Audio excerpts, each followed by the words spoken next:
Good Tuesday morning. It is time for Ask the Gap Chef. That would be me, Monica Corrado here, the Gap Chef, according to Dr. Natasha Campbell-McBride. I am here every Tuesday morning at 11:30 Mountain Time and 11:30 Mountain Time. Hello. My website is Simply Being Well, so come and visit me there.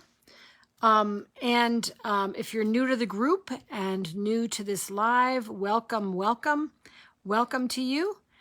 We're happy you found us, happy you found me, happy you found gaps, and look forward to interacting with you on the page. So if you have any questions and you put them on the page, do be sure to tag me if possible so I can find your post. I'm going to move this a little bit here. There we go. Okay, so again, if you're new to the group, welcome. Please do check out all of the featured posts. The featured posts are things that I've put there answering many questions for you. Take a read. The top reasons why stock doesn't gel. Questions about kefir, all sorts of beautiful resources, etc., etc. So I really encourage you to take a look at the featured posts, and also from there you can find your very own, where is it? Your very own free copy of this. Yes, Intro Gaps Diet Chart. I think it's backwards for you right now. I'm sorry about that. But it's called the Gut and Psychology Syndrome Gaps Introduction Diet Chart. So that is there for you also, etc., etc. So without further ado, without further waiting, let's get started. Let me see who's on today. Oh, one more quick thing. I'm not a medical doctor. Nothing I say has been approved by the FDA. And everything I say, I try to be true to my understanding of the GAPS diet. And if I have anything to say that's just from me, I will go ahead and let you know that this is the word according to Monica, not necessarily what Dr. Natasha or GAPS would be saying. All right, so hello, Victorious Valerie. I love that. Fabulous. May we all be victorious in whatever we're trying and doing. There's Hamda. Hello. Elwina is here. Veronica is here. Woohoo. Hello, Monique, Alice, Marie. Hello. Kanie is here. Elizabeth is here. Hello, Elizabeth. Good to see you too, Veronica. Kina is here. Hello. Faria is here. Nicole Pelosi is here. Yes. Hello, Vicky. Hey, Vicky, how are you? Susan. Vicky and Susan, how are you doing over there? Good to have you with us. Hello, Elizabeth. Yes. All right. Nicole says, I've been trying to find info in the book about gallbladder cleanses. Does she cover? Yes, the blue book. So we all know that the yellow book is the original book. In fact, this is the second edition, revised, edition. That is gut and its connection to brain function, autism, dyspraxia, dyslexia, depression, schizophrenia, ADD, ADHD, etc. The blue book has a lot more detail in it because it's based on another 10 years of clinical practice. Gut and Physiology Syndrome, where Dr. Natasha makes the connection between what's going on in your gut and what's going on everywhere else. Yes. Allergies, autoimmune, arthritis, fatigue, gut problems, hormone problems, neurological disease, etc., etc. So check out what she has to say about gallbladder in here. I believe it's in the chapter on, but I may not be right, but let's look. I believe it's on the chapter of the liver and the lungs, which is page 77 in the blue book. And also I would be looking at bowel management, page 372. Because whatever's going on with your liver and gallbladder is going to be affecting what's going on with your bowels. We all know that, right? Excellent. I'm very happy you have both. Excellente. All right. We're going to talk about coffee today. Yes, we are. I know. We have an interesting post on our page about coffee, and lots of people have questions about coffee. So let's talk about coffee. I know you all had your cuppa this morning. That's a joke. Maybe you did, maybe you didn't. But let's talk about coffee. So, is coffee allowed on GAPS?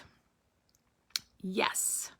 It is allowed on the full GAPS diet. Dr. Natasha doesn't say much else, I don't think, about what kind of coffee, etc. But I'm going to talk about that here.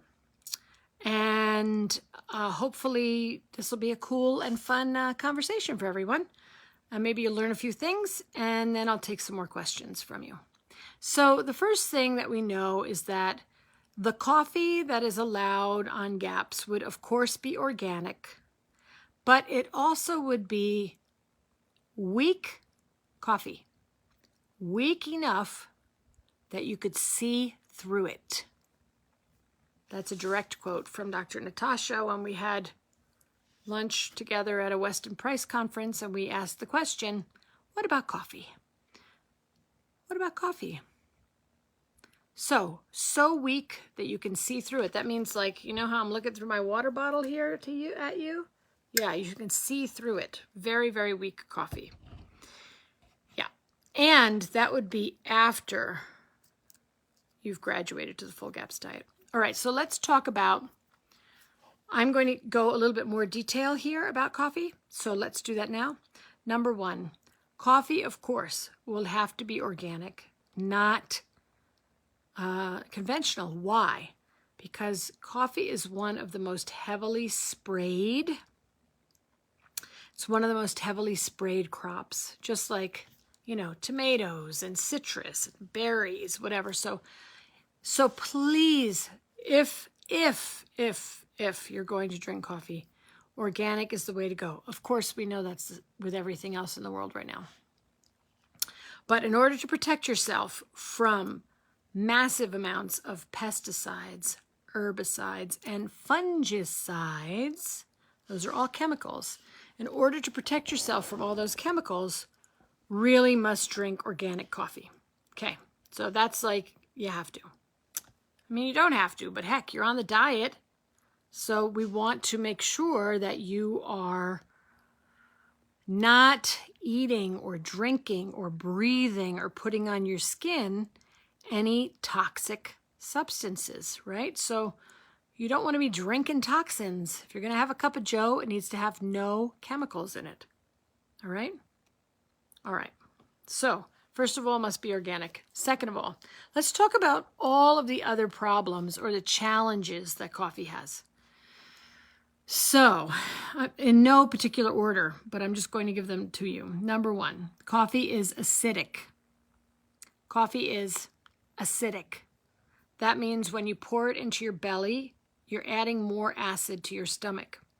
What does that do? Two things. Maybe a million things, but I'm going to talk about two. One, it wipes out any flora. It's going to wipe out flora. Why do you think you drink coffee and you have a bowel movement? Whoosh. It's wiping out flora. We don't want anything to wipe out our flora, folks. We're trying to get our flora in balance. So that's why coffee is a questionable. Number two, acidic. When we drink things that are acidic, the brain says, pull calcium from the bones. Pull calcium from the bones. Again, this is the word according to Monica. Pull calcium from the bone, meaning it's not a GAPS principle, if you will. You're not going to find that, I don't think, in one of the books. So when acid goes into the body responds with emergency. Pull calcium from the bones. Why? Because calcium is a buffer. Calcium will buffer the acid that you're drinking. Wonder why so many Americans have osteoporosis. osteoarthritis, whatever, bone density problems. Americans drink a lot of coffee, and it's not good coffee. Usually it's crap. Pardon my language. All right, so number 1, coffee is acidic. Number 2, coffee affects the blood sugar. Now, we are trying through GAPS to stabilize your blood sugar. How do we do that? We do it with the blood sugar stabilizer. Some people like to call them fat bombs. But blood sugar stabilizer is butter, pasture butter, plus honey, or coconut oil plus honey, or a mixture of them plus honey that you use to stabilize your blood sugar. Many people, when they come to GAPS, are hypoglycemic. Pardon. They're hypoglycemic. Their blood sugar is not stable. Why? Because we just took all of those carbs that they've been eating, grains, breads, beans, pizza, pasta, muffins, bagels, macaroni, you name it, hamburger buns, bread, did I say bread? Oatmeal, quinoa, amaranth. We've just taken it all out of their diet.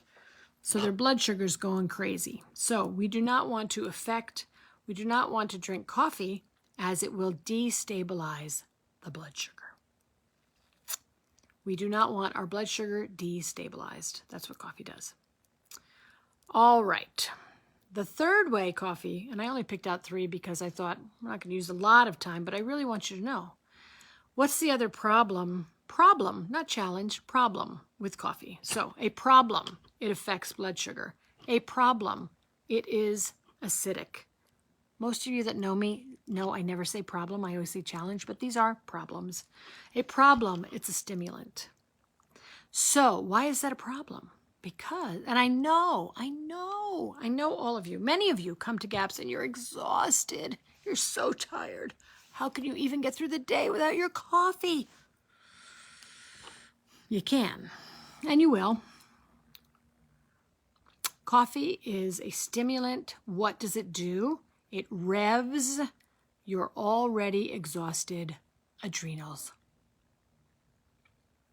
When you drink coffee and you are tired, you are putting the pedal to the metal and revving a car with an empty gas tank. Adrenals are tired. Adrenals are shot. Adrenals, you're just, yeah. So when we drink coffee, the problem is that it revs the adrenal glands, which are already shot. Okay, hope we all got that. So number 1 problem with coffee, I'm just throwing it, is the amount of chemicals and the toxicity that coffee beans have unless you use organic. Okay, so we took that problem away. We're going to use organic coffee. The next problem is acidity, highly acidic, affects, destabilizes, forget effect, destabilizes blood sugar. And number 3, stimulant that revs your adrenals.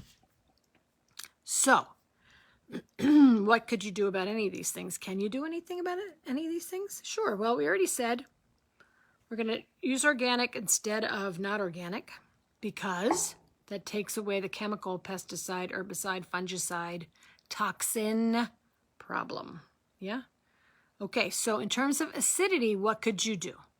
Number 1, you could use organic, low-acid coffee. Possibility. Could take the acidity problem away. That would be great. You could also drink cold brew coffee, which you'd have to water down a lot to be able to see through it, right? Yeah. Oh, wait. There's one more thing. I didn't talk about caffeine, which is, of course, covered in the stimulant, but let's go directly into caffeine in just a moment, and I'll get there in a second. Okay, so what could you do to get rid of the acid? Drink low-acid coffee and then dilute, so you can look through it. It's supposed to be very weak. Yeah? That would be helpful. All right. what else could you do? You could, if we're concerned about coffee's effect on your bone calcium, we could add cultured cream or butter or coconut oil. Not coconut oil. Throw that out. Misspeaking. Zip. I'll talk about coconut oil with the blood sugar, but in terms of acid, if we're talking about acidic coffee, when you add, you can't add cream because you're on GAPS. So you could add cultured cream because that is GAPS compliant. You could also, my understanding, and I remember Dr. Natasha saying when she drinks her very weak coffee, if she's going to have a cup, very weak, she's going to eat a piece of cheese on the side. Why? Calcium plus fat. She doesn't put it in her coffee cup. She eats it on the side. Coffee, cheese. Coffee, cheese. Okay? Not sure why the angry faces are coming up, but there you have it. Okay. So, next thing. So you say to me, well, oh wait, there's another, God, we're going to be talking about this a lot. I'm glad I'm making notes over here. Okay. So when you say, when I say that coffee affects or destabilizes blood sugar, it destabilizes the blood sugar, what could you do? You could add coconut oil, fat, as a fat. That's where bulletproof coffee comes from, if any of you are familiar with that. That's when we take the coffee, put it in a blender, add a stick of, or a couple of tablespoons of pastured butter and or coconut oil, and we blend it up, and then the fat helps to stabilize the blood sugar. All right. So now let's talk about stimulant. We say that coffee, caffeinated coffee, revs the adrenals. It revs your already tired self. It revs, it goes and it pushes the pedal down on an empty gas tank. And you're going, I got nothing left here. Yeah. So you say, well, I'll drink decaf. You could drink decaf. Absolutely. Swiss water process, blah-de-blah. But you're still going to have the issues of acid and the issue of blood sugar destabilization. And now I'm going to tell you about another thing, which is dehydration. So, whether or not you drink caffeinated coffee or decaffeinated coffee, you are still dehydrating your body. So, caffeinated has its own problems. It has caffeine, right? Let's do this together. One more time. I'm going to try and tie it up. 1, coffee. If you're going to drink it, it has to be weak, and you need to be able to see through it with your eyeball. Very weak. All right. 2, if you're going to drink coffee, that weak coffee has to be organic. So then we get rid of the pesticide toxin issues. 3, if you're going to drink coffee and you're going to drink any coffee, whether it's decaffeinated or caffeinated, it's still going to be high acid, problem. It's still going to affect your blood sugar, destabilize, problem. And it's still going to dehydrate you. So, if you're going to drink that coffee, drink at least as much or twice as much water when you're drinking your coffee. So you're not dehydrated. Okay, so wrapping it up one more time. The stimulant part can be taken away by drinking decaf, but you will still have acid, blood sugar destabilization, and dehydration to deal with, even if it's organic. All right, hopefully that answers everybody's questions. I'm sure there's more issues, but that's what we've got for now. I know people love coffee. They love the ritual of coffee. They love the feeling of a warm beverage. Have meat stock. Have tea. Yeah. Okay, I hope I answered some questions there. Let's see what's going on. La, la, la, la, la. Hello, Nadia. Hello, Shadaya, I hope that's fine. Hello, Edil. Hi, Roseanne. Hello, Maridma. Hello, Alyssa. Hi, Alyssa. Saying hello to Alyssa special. Haven't seen Alyssa for a while. Good to have you with us. Hello, Uma. Hello, Colleen. Hello, Veronica. I'll answer that question in a minute. Good question. Hello, Uma. Hello, Margaret. Hello, Courtney. Yes, I was going to ask, cold brew equals high caffeine. That's true. Can you cold brew decaf? Yes, you could.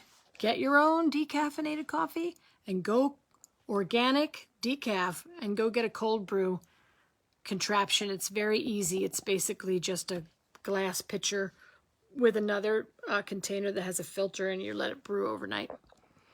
Okay, Victorious Valerie says, ghee and raw honey added to coffee and watered down. Well, ghee's going to help with blood sugar stabilization. Raw honey's just extra sugar, so I don't know that I would do that.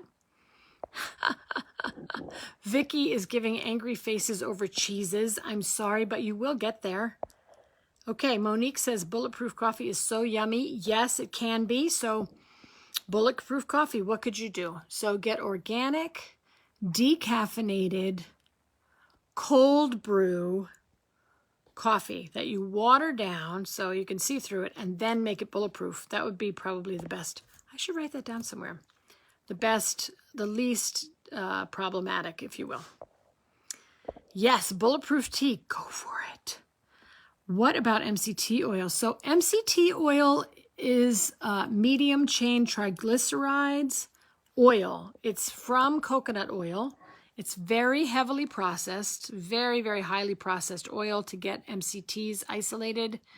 A lot of people have a problem with MCT oil because it can really be hard on your digestion. It can give you massive cramps. So if you're going to have a highly processed oil, which, you know, highly processed is not always, it's usually something we stay away from on GAPS. Proceed with caution. Proceed with mindfulness. Start with a very little bit. Going from 0 to 2 or 3 tablespoons of MCT oil in a bulletproof or anywhere else can give you some pretty severe cramps. So just so you have that. That doesn't mean you can't work your way up there. This is bugging. But you could get there slowly. We're always talking about slowly, yeah?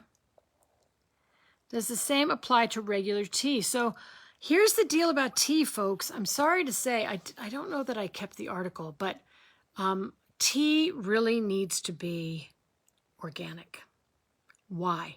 Because whoever did the study, found a lot of arsenic in tea, on tea leaves, if it's not organic. So just, you know, again, it seems to be the only way. Either you grow things yourself. I'm not thinking you're going to grow black tea leaves, but maybe you will, or green tea leaves. Either you grow things yourself, or you find a clean source, or you buy organic. Those are our 3 protections right now, right? About real food.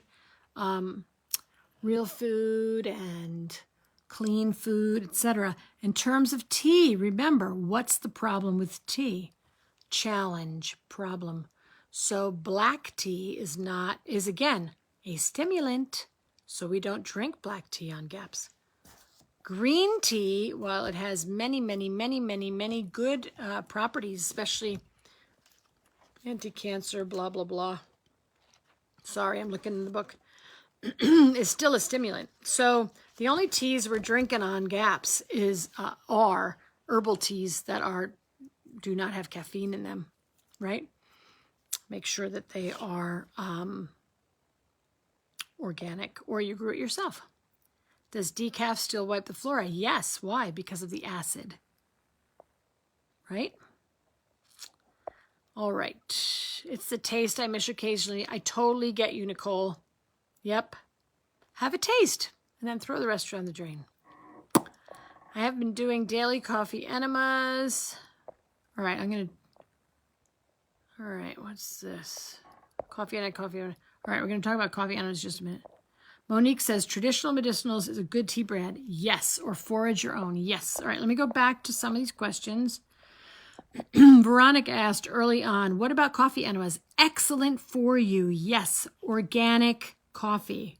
Right, folks? We're not going to try and do a coffee enema with toxins. So we want organic coffee for sure. Does coffee enemas also take calcium from the body? No, coffee enemas go through the bowel and into the bloodstream as opposed to into the stomach. Okay. La la la la la la la la la la. What about? Okay. All right, folks. Any other questions about coffee? Was that clear? I hope it was clear. But again, the things we're thinking about for coffee, one more time with feeling, and it's for, this is for some of our folks on our page. Coffee must be organic, number one. Number two, if you're using decaf, you still have the acid to deal with, the blood sugar destabilization, and the dehydration. Okay? If you're using caffeinated, no. If you're using caffeinated, right, then it's a stimulant that's really hitting your adrenals. So I've often said to people, anyone who will listen, if you're tired, that means your body needs minerals. That does not mean your body needs caffeine. If you're tired, your body needs minerals. If you're tired, your body needs minerals. Where are you going to get the minerals? In the GAPS diet, we get it with really good salt, right? We're using high mineral salt. We also can get it from green juices and other juices.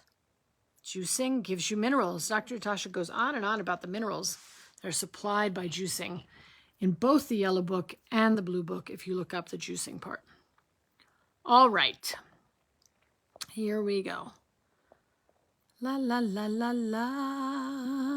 I'm looking at questions.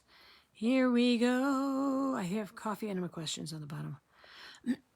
Pardon me. All right, we talked about that. Okay, we're going to get to Mia. I'll get you in just un momento. All right. Okay, Kina asks, or Kina. Okay. I have been doing daily coffee enemas and I feel wonderful after each one, especially mentally. Yes. My anxiety just disappears. Can you explain the mechanism behind this? Yes. So I was talking with a client about this morning. In general, the way I like to talk about enemas, here I am talking about enemas on a Tuesday morning. Okay. There are cleansing enemas, which is your basic enema, and then there's coffee enema, which is your detox enema. There are many other enemas. There's garlic enemas. There's put kefir and sour cream in your enemas. I mean, there's all sorts of things you can also do. You can put whey in your enemas, but we're talking about the two differences, which is cleansing and detoxing. I guess the third one would be rebuilding, but I'm not going to talk about that one today. Okay, so the coffee enema, as you all know, I hope, I pray that you're all doing a basic cleansing enema, at least one prior to your coffee enema. In the beginning, when you first start coffee enemas, it's best to do as many basic enemas as you need so that things are clear, everything runs clear, and then the coffee enema, folks. Please make sure you're doing a basic enema first and then the coffee enema. Okay, so coffee enema, what does the coffee enema do? The coffee going into the bowel and you holding it for 5, 10, 15 minutes, right? Holding the coffee internally helps, has the liver. The action is that the liver is detoxing faster. Why? Because the coffee is moving the blood through the liver much more quickly than it normally would. Okay? That's why. So when you do a coffee enema, you're going to be detoxing faster, and so where do the toxins go when they're floating around your bloodstream? To your brain and everywhere else. So people that have headaches, people that have migraines, people that have anxiety, people that have anything having to do with the nervous system, do much better when they do, or feel better when they do regular coffee enemas. That's the mechanism as best as I can explain it. Veronica asks, is there anything against if we are doing the coffee enema in the mornings? No. I cannot sleep evening, even if I had a nice detox bath after the coffee enema, and in some mornings it gives me extra power for the day. That's fine. Some people just, let me think. So if people are doing coffee enemas as a part of bowel management, that means that you're constipated and you could do your coffee enema as part of a three-part process, which Dr. Natasha outlines in the Blue Book, which is enema, bath, abdominal massage, right? Enema, detox bath, abdominal massage with some kind of food-grade oil, Udo's 369 or something, yeah? A lot of people feel better doing their coffee enemas in the morning. That's fine. If it's morning and you like mornings, it's fine. If you like evenings, that's fine. Do it when it works for you. That's what I always say. Okay. Hello, Caroline. I've got another angry face coming up. Not sure why. All right. Hello, Wanderlust Heart, whoever you are. Hello, Carla. Okay. Shadiah asks, what is the maximum amount of egg yolks and ghee butter? As many as you want. If you want to eat 10 a day, great. If you want to eat 12 yolks a day, great. You want to eat 27 a day? Eggs are really, really perfect nutrition, very easy for the body to digest if you're fine with them, right? Meaning you don't have sensitivity or allergy to the whites. But yeah, egg yolks, 10, 12 a day. How many do you want? What feels good to you? In terms of ghee, yeah, 4-8 tablespoons a day. How much feels good to you? Yeah, there's really no limit here, folks. Listen to your body. I'm always saying, listen to your body, listen to your body, listen to your body, listen to your body. What is your body saying? Your body's saying, 3 egg yolks is enough. Then we stop there for a while. A couple weeks later, maybe we try 4 egg yolks. Yeah. Body's saying, oh, I feel so much better. Remember, what is one of the best foods for adrenals? Egg yolks. Did I say it? Egg yolks. One more time. Egg yolks. You're tired and your adrenals are shot? Egg yolks. 6, 8, 12 a day. Egg yolks. In raw, in meat stock, in Russian custard, any way you'd like to have them. Yeah? Hi, Jody. Okay. Nicole says, when seizures are present, should coffee enemas be avoided? You know, Dr. Natasha talks about who should not have coffee enemas in the Blue Book, believe it or not. See if I can find it. People with Graves' disease should never have coffee and should, of course, also not have coffee enemas. Let me see if I can find it. Looking at bowel management. There you have it. Page 372, Blue Book. Constipation by coffee enemas. Coffee enemas also help to unlock the biliary ducts in the liver and allow the bile to flow better. Please read about coffee enemas further down. Let me just see if we can find it and get this for you. Okay, just a quickie. I do not recommend enemas at all for patients who have diarrhea with blood or mucus in the stool. That's on 378. These are people with ulcerative colitis, Crohn's disease, and other inflammatory bowel conditions. Sad. All right, enemas, coffee enemas for adults. All right, here you go. Page 381, coffee enemas. People with hyperactive thyroid function, particularly Graves' disease, should not have coffee in any form, and that includes coffee enemas. Yeah, ready? The same may go for people with high blood pressure. No coffee enemas. Transitory ischemic attacks. Those are small mini strokes. No coffee enemas. Anaphylactic allergy to coffee. No coffee enemas. And other life-threatening situations. There you go. I don't know that she says seizures, but I personally would not recommend.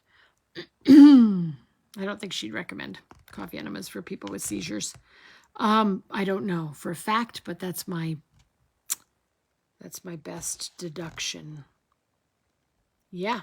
All right. Gerson Protocol recommends 4 coffee enemas a day. Gerson. All right. Hello, Susan. Here we go. Blah, blah, blah. Dr. Sarah Myhill, UK, CFS specialist, paleo keto type diet, recommends a small amount of weak organic coffee to help replace some part of energy production cycle affected in this condition. I measure the small amount carefully and tolerate it better after a meal. It can also be harsh on the gut. So like now I need to cut it down out as my bowel is a bit looser. Yeah, I'm not sure about why Dr. Sarah Myhill would suggest that for people with chronic fatigue. I personally, again, this is the word according to Monica, think that the hit against the adrenals is worse, is something that people certainly with chronic fatigue have to look at. However, if she's talking about cellular energy metabolism, then we're really talking about mitochondria.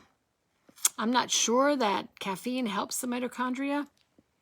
I don't know. Okay. Oops, hit send. What's the maximum? Have a day. Yep, as many as you want, Shadaya. As many as you want, as many that feels good to you. Okay, Kina says, I also get insomnia when I do a coffee enema in the evening. That's fine. Do it in the morning. Sabrina is here. Hello, Sabrina. Uma says, hi, Monica, 5 years in full gaps. I was giving more ghee and sour cream, and his stool color changed. What should we do? Yeah, so that's probably, so remember that the stool is a really wonderful thing that you can read. So like how loose is it? How firm is it? What color is it? All those types of things mean things. When the stool becomes light colored, that means that in general, your body is having a harder time digesting the fats. So what could you do when you give more ghee and sour cream? Give ox bile. Or just slow down the amount that you're giving and gradually increase and watch the stool. Just watch it. Not a problem. Not a big problem that I'm aware of. Okay. Let's see. All right, I'm going to go back up to... Hello, Carla. Let's see who else. I had someone, Mia had a question way up here. Hi, Mia. Okay. Mia says, hello, Monica. Sorry, this is unrelated to coffee. I don't mind. Started the dairy ladder, so the dairy introduction structure on with Brooks, 2 years old, on no plant gaps, no issues with cultured ghee, excellent. Cultured butter, excellent, except a kerastasis pilaris type dots around the neck and some on the arms, not bothersome. No flare and eczema, except a bit on the wrist. Should we stop dairy? What do you think, Mom? Should you stop dairy? So again, a word according to Monica, but also what Dr. Natasha says, which is this. Is the symptom problematic? Is the symptom, that's right, you said no, excellent. Is the symptom problematic? Is it giving him a hard time? Is it really bad? If the answer is no, I personally say push through. I would think that Dr. Natasha would say the same. So yeah, no eczema flare, excellent, except a bit on the wrists. Yeah, up to you, but always up to you, always up to the moms and the dads and the caregivers. You know best, better than I would. It's your child, etc. But yeah, I would just continue going on the cultured butter. Continue the detox supports. Continue the large amount of meat stock. Continue the, whatever needs to happen to help detoxify. Epsom salt baths, playing in the sunshine, walking on the earth with bare feet, that kind of thing would be good. Okay. Let's see. Trying to find another question. I'm moving. Okay, Wanderlust. Hi, Wanderlust, whoever you are. You love to wander. That's fabulous. Hi, I'm taking 4 hydrochloric acid. It's a lot of HCl, pepsin, with each meal, approximately 2,000 milligram, as well as digestive enzyme, but I still have a hard time digesting my meals. I believe my bile is low, but when I take ox bile, I would start with taking less ox bile. Start with 125 milligrams and see if that helps. Maybe 500 milligrams is way too high.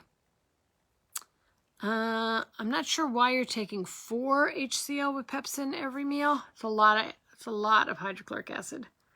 I would say things like, are you drinking enough fresh ginger tea for motility?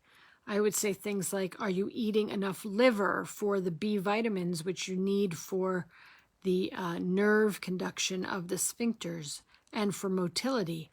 I would say things like, how much fat are you eating, and do you need more fat? Remember, folks, I said this last week, and people really laughed about it when I used this analogy of greasing the wheel. So if you're constipated, eat more fat. Eat more fat. Did I say eat more fat? If you think you're eating enough fat, eat more fat. If you're getting nauseous, which is the sign that the body's having a difficult time eating that much fat, then add in ox bile. Start with less ox bile, 125 milligrams, maybe all you need. 500 milligrams often will give people diarrhea if it's too much. You're not doing anything wrong. You're doing great. I would also ask, what kind of probiotic foods are you eating? How much dairy are you eating? All sorts of things, right, folks? Like, if you're constipated, you want to be going heavy on the fats and heavy on the high-fat dairy. How much beet kvass are you drinking? How many beets are you eating? Beets and beet kvass, very good for constipation, get things moving. So I'd be asking those kinds of questions about what's going on for you. Yay, let's see who else is here. La. Good. Okay, which brand do you recommend? Uma wants to know which brand do you recommend. Ox bile. So Allergy Research Group is a good ox bile. Again, with children and with adults who are first starting ox bile, I'd start low, 125 milligrams. Standard process, for those of you who have standard process practitioners, you could work with some Cholacol, CHOLACOL. All right. Good. Yes, Mia, that's perfect. You'll stay here and try fermented yogurt next. Excellent. Hello, Rosanna. Let's see. If one bruises easily, could that mean there's a mineral deficiency? Or what can I do about it? I'm on full gaps. No dairy since July. Bruising is capillary fragility, folks. That's a lack of vitamin C, not ascorbic acid. So if anyone's taking boatloads of ascorbic acid and thinking you're boosting your immune system with vitamin C, drop it, because you're actually thinning out your blood vessels. So hopefully you're not taking too much ascorbic acid, like Emergency or any of that stuff. Just throw it away. I would say you're vitamin C deficient. So the best way to get vitamin C in gaps is sauerkraut itself. Sauerkraut, kimchi, cortito, any of your fermented cabbage dishes. You could also be drinking lots of cabbage tonic, but you need the C. That's the thing. Also, you could have liver too, but really, if you're bruising easily, that's a vitamin C deficiency, folks. And I'm, again, not ascorbic acid, whole food, real, complete vitamin C that comes from eating fermented foods, specifically cabbage. Is pasture-raised butter better or cultured? So the best is pasture-raised butter that has been cultured. And the best butter is the butter that you make yourself, everybody. I know I said that. Eek. Always, right? Do what you can. All right. So Dr. Natasha talks about cultured butter. Why would cultured butter be better, folks? Anybody have an idea? Cultured butter is better because it's cultured. Okay. I'm not getting a lot of funnies today. I'm not sure why, but very serious people watching me. Cultured butter means that the cream was cultured long enough, we hope, so the lactose, thank you for whoever sent that along, the lactose is no longer there, right? GAPS is a lactose-free diet. And then they took that cream and made it into butter. So that's going to be more easily digested. Thank you for the laugh. That's going to be more easily digested than just butter. Okay. All right. Uma says, 2 years old. In introduction diet, she had diarrhea, now stopped. So can we use vegetables? Can we use vegetables are allowed stage 2 and how many egg yolks for her age? Okay, so Uma, go back and download this, please. There's your stage 1. There's your stage 2.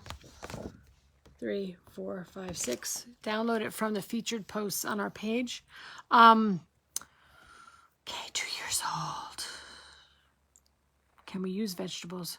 Okay, so you can have cooked vegetables on stage 2 in your meat stock for sure, right? Like carrots or any of those carrots, onions, squash, summer squash, you name it, anything that's not fibrous and not starchy, no potatoes, etc. So cook them in meat stock and she can have, or the 2-year-old can have them. Egg yolks. I would start with 4 egg yolks every day for that child, for your 2-year-old, unless, and don't start there. Sorry, I said it wrong. Start with 1 egg yolk, gradually working your way up. 2 egg yolks a day, 3 egg yolks a day, 4 egg yolks a day. See how many your 2-year-old wants. 4 is a good number to then transition to do the skin test with the whites and continue with whole eggs. Okay. Kina says, I was having pale stools at the beginning of intro, but now my stools are dark green. Wow, dark green? What kind of greens are you eating, my dear? Your stools should not be dark green. Dark brown, yes. Brown, yes. Dark brown, brown. How many green vegetables are you eating? I think perhaps you're having, or how much chlorophyll are you taking? Stools should not be green. But let's find out. Rose hips not recommended. Rose hips are great. You can have rose hips, but sauerkraut is better. You're welcome, Roseanne. Hi, Josephine. Hello, Dawn. Dawn is here. Hello. Good to have you, Dawn. Okay, I'm taking the 4 hydrochloric acid because I didn't feel any burning, up to 5 with the HCl challenge. But I have been noticing that my stomach is starting to feel sore in the middle of the night and the morning before eating. Yes, I would absolutely not, up to you, but I would not be taking that much hydrochloric acid. Why? Because I just want to let you know that some people don't feel the burning. If you don't feel the burning, you could be burning your stomach. So I would just not, right? I would just not, I would not do that much hydrochloric acid. I just wouldn't. That's my personal Monica opinion. And yeah. All right. Kina is not having any vegetables because Kina is on no plant gaps.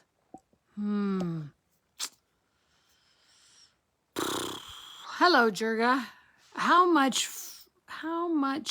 Monica. How much fat are you having? That's a good question. How much fat are you having on no plant gaps? Lots of fat, please. It's perhaps your bile is flowing so much that you're having green stools. Interesting. You're welcome, Uma. Good. Just Wanderlust. I just want to let you know that, let everybody hear me clearly. Some stomachs do not respond with the burn when they're trying the hydrochloric acid test. So How many hydrochloric acid would you feel is appropriate in your Monica opinion? Maybe 2? Yeah, I mean, I'd have to do a bigger intake with you about what's going on, but I personally would be making sure that you're having enough water, but not water with your meals, people, right? We don't want to be diluting stomach acid. I'd be making sure that you're having, tried the ox bile, have more fat for sure, and bring your hydrochloric acid down. Hello, Anna Maria. Good to have you with us. Okay, so Kina, I'm thinking your green stool has to do with bile. So, and even if you're not doing, if you're doing no plant gaps, do make sure you're doing juice from vegetable medley. Okay? Juice from vegetable medley. All right. Not sure if there's another one. Someone had another question. I think I got everybody. Let's see. Also, since I have been doing daily basic enemas and coffee enemas, I don't have bowel movements during the day, so no normal stools. Just liquidy stools during the enemas. So,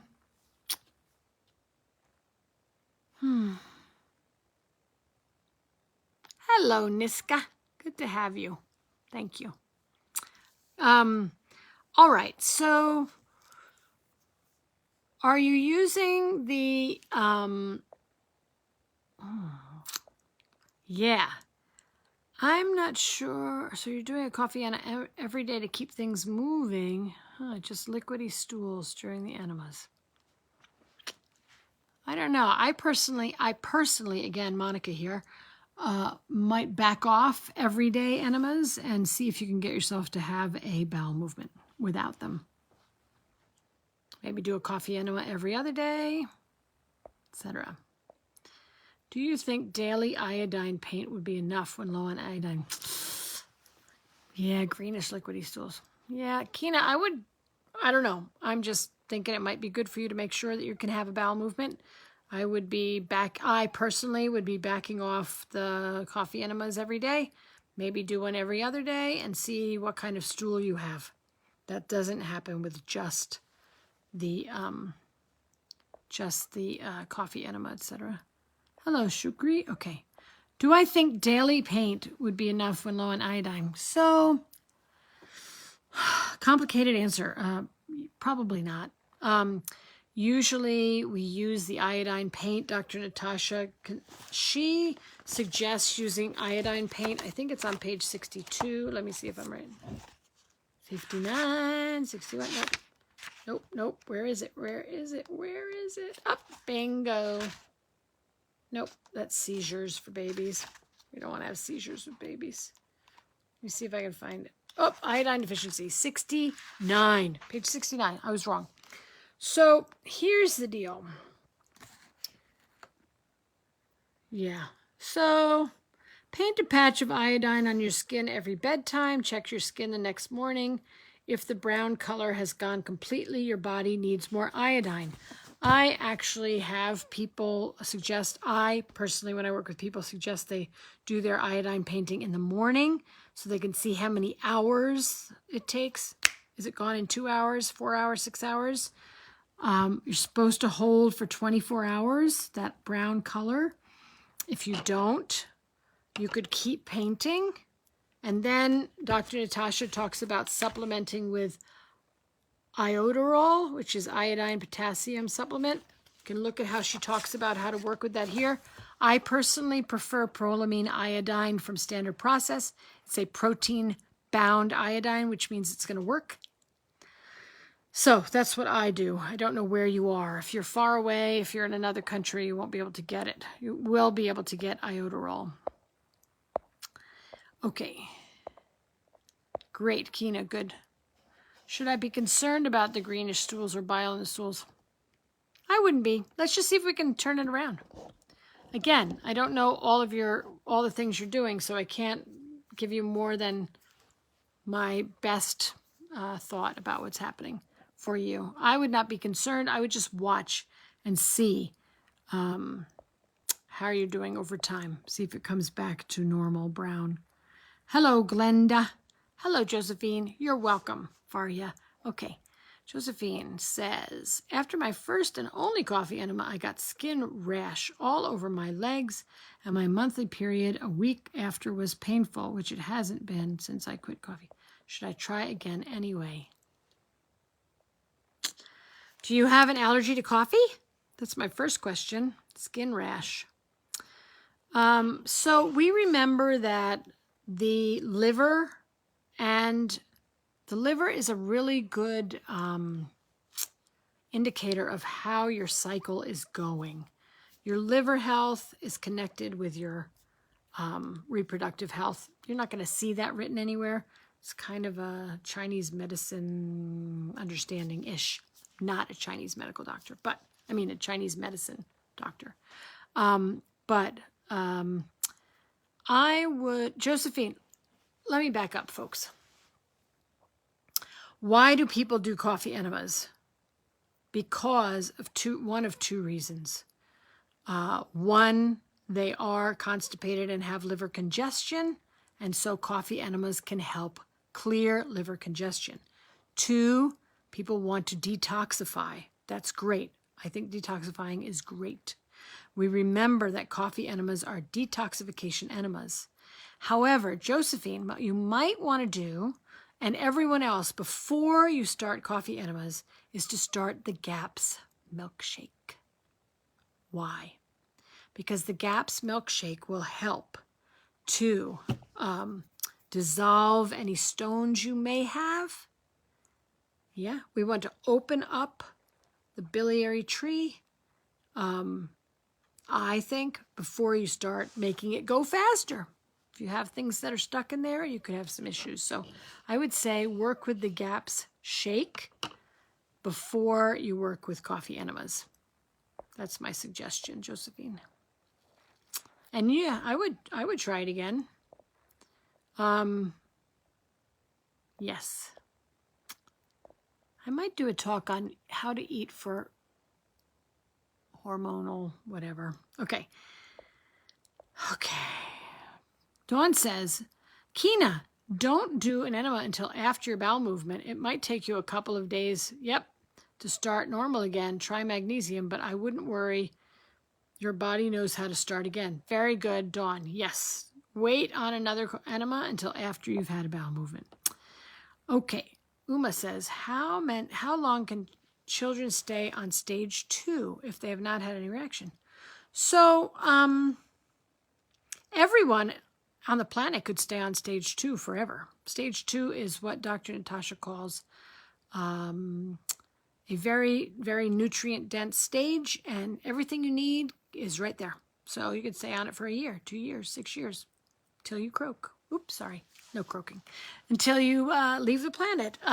So stage 2 is fine. You can stay on stage 2 as long as you're doing the things where you have the egg yolks, and then you have the egg whites, and then whole eggs, and then you have stews and casseroles and fermented fish and ghee and all of the fats. You can stay there forever.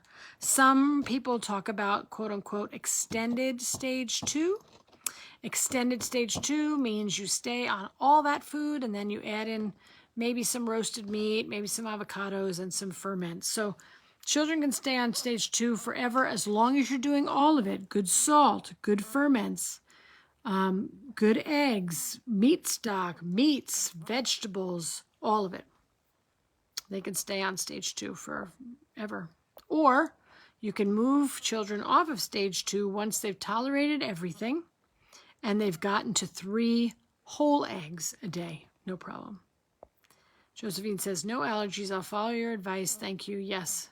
I would appreciate a hormonal session. Just a quick thing for hormones, everybody. Egg yolks. Did I say it? Egg yolks. One more time with feeling. Egg yolks. What do you need for hormones? Egg yolks. What else do you need? Salt. Fat. Fat, and salt. And egg yolks. That's what you need for hormones. Yes, I could do more. All right, everybody, we have gotten to the end of this session. I hope it was helpful to you.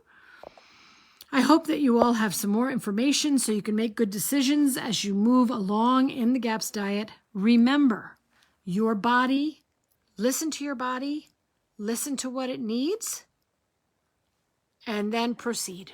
Yeah, the body is always telling you what it needs. We just have to develop the ability to listen. Yeah? Okay, everyone. I wish you a wonderful week. I'll see you on the page. And just keep on doing the best you can. And whatever you do, line up with it and then do it. Okay, everyone. Good, good, good. Great, Veronica. Okay, bye-bye, Veronica, Wanderlust, Heart, CB, Uma, Josephine, Kina, everyone else. Have a wonderful week. You're welcome, Dawn. Glad to have you with us. Okay, bye, Jody. Bye, all. We'll see you next week. Same GAPS time, same GAPS channel. Bye.